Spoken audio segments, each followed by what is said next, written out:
Alright, so hello everyone. My name is Ulises Montes, and I did my research topic on anime and cartoons. So my research question is, what characteristics differentiates cartoons from Japanese anime, and how has anime become very popular globally? My thesis states that cartoons and anime have been around for a tremendous amount of time, both which have a very distinct history. Besides their origins, both anime and cartoons have characteristics such as storylines, character building, and their overall purpose that demonstrates a clear distinction between the two topics, which also aid anime to become globally popular. So, my reasons for researching the topic I did was mainly out of curiosity. There isn't really a big or deep objective behind it. I've seen cartoons such as Tom and Jerry and anime shows like Naruto, Dragon Ball Z growing up as a child, but while watching it, I never really stopped and focused on the characteristics of the two shows in which differentiates them. But it's interesting how, without definition or pinpoints, people are able to distinguish a cartoon from an anime. I've just always wondered if there even was a difference to begin with, and with the opportunity to pick a topic to research, I decided to go with this one. Maybe also by understanding the differences, I would also know why anime became so globally popular. Um, so, for research, my main focus for sources was scholarly articles, since those are always good to have in any research paper. I found some articles that talked about how anime coming to the United States allowed for cultural exploration, along with statements that help compare and contrast the two topics. I also found another article that explored the effects of anime's global popularity on Japan and how it brings in anime tourism with anime based theme parks, tours, museums, etc. The other sources I looked into for the research paper was fan-based websites about anime and cartoons, which further suggested reasons why anime and cartoons are not the same. Websites that gave me definition of the terms, statistics about how many individuals watch cartoons or anime, and also newspapers. Mainly because they also had cartoons in them back in the day, so I thought that would be a good source. Okay, so while searching for the history of cartoons, it seemed as though the origins of the word was not intended for the eyes of children with surreal and goofy animations because it originated in the world of fine arts.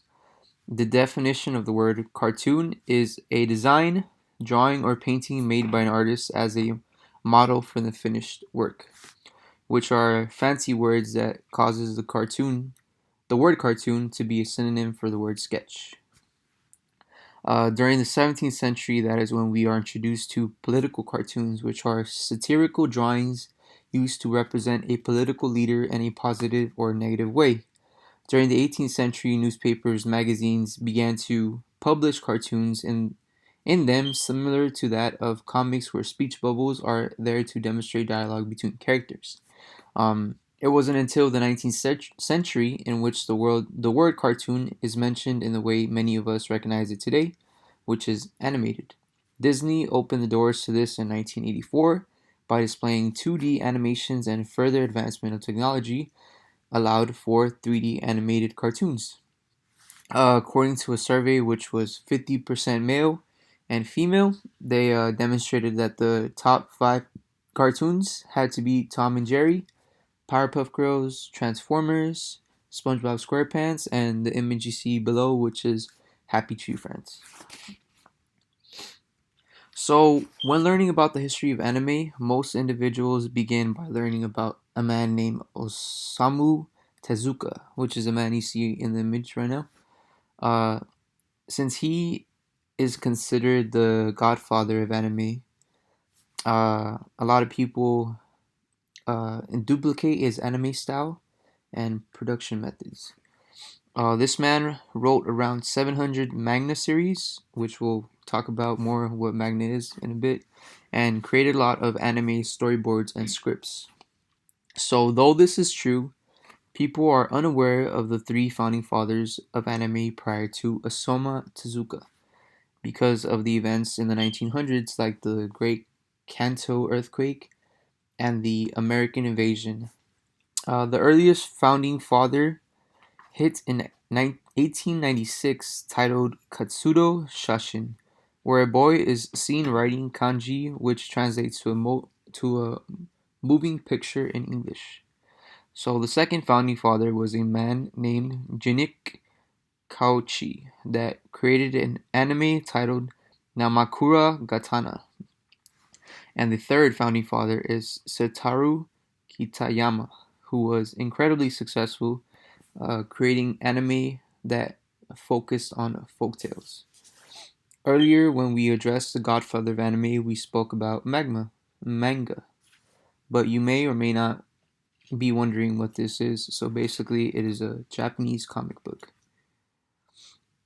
Here, the targeted audience is mostly adults due to books that constantly contain sexuality, violence, and explicit language.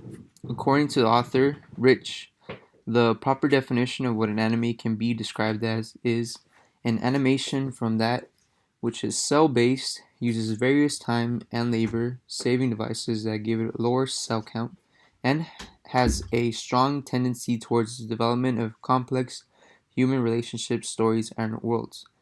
Anime is organized around distribution outlets like TVs and DVDs. It is character centric, it is inherently transmedial. So cell base. Cell base revolves around pictures per frame. And anime has less pictures per frame compared to cartoons, in which some of these frames may also be used again during the show. So this is just a quick comparison of anime and cartoons. Now onto the actual comparisons of anime and cartoons. So anime and cartoons may contain some similarities, but they differentiate when one looks at their purpose, character building, and storyline. The purpose of cartoons are either to humor the audience as described in the definition or to be serious. According to the New York Amsterdam News, they describe American cartoons as having a superhuman being who takes on crime. The purpose of anime is to entertain the audience as well, but while still providing them the history, language, and worldview of Japan. When it comes to character building for cartoons, we are able to see that a deformed or exaggerated look is given to a cartoon character in order to display humor in comparison to an anime character, which shows that their body structure reflects that to an actual human body. Another key difference in character building is that it is more difficult to identify a protagonist and an antagonist in an anime than a cartoon. An example is shown in the New York News again by enforcing movies such as Bugs and Toy Story, and how the protagonists and antagonists are easily pointed out by color and even facial expressions that they make. So, storylines also demonstrate a difference in anime shows and cartoons. Anime, as mentioned before, has various genres such as Kodomo, which is for children, Shouju for girls, Shonen for boys, and even shows that have serious stories about homosexuality. In comparison, cartoons are very limited with their genres.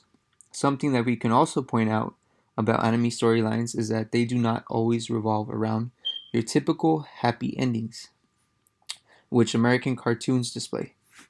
This, for example, might be appreciated because it displays that everything does not end in a happy note and things are not always perfect.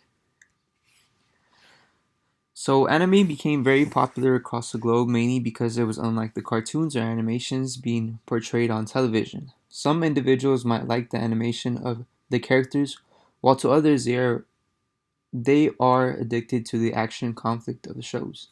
The New York Amsterdam News says Japanese animation has more layers, more complexity in the stories than we normally see in Disney animations. Another thing that might have helped their global popularity is that anime does not reinforce stereotypes and their appearance reflects that of a Western person, allowing anime to feel welcoming to foreign audiences.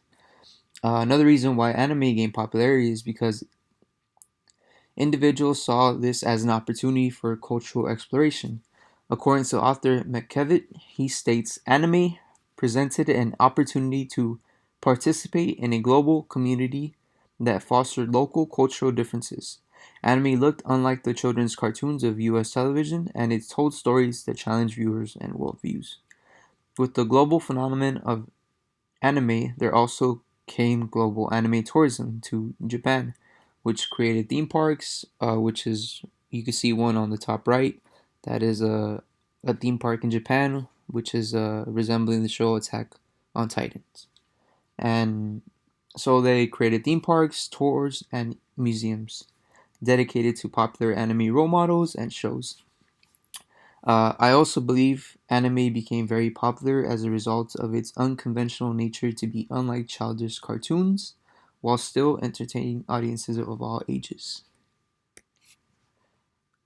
So, in conclusion, Japanese anime and cartoons both clearly have their traits that allows individuals to identify or name them apart. The three main distinctions I addressed was through their difference in purpose, character building, and storyline. Clearly, these distinctions, though both experience their own forms of success with popular animations such as Tom and Jerry and Dragon Ball Z, have helped set anime to obtain international success. With their international success, this has created anime tourism in Japan, which further helps the Japanese economy.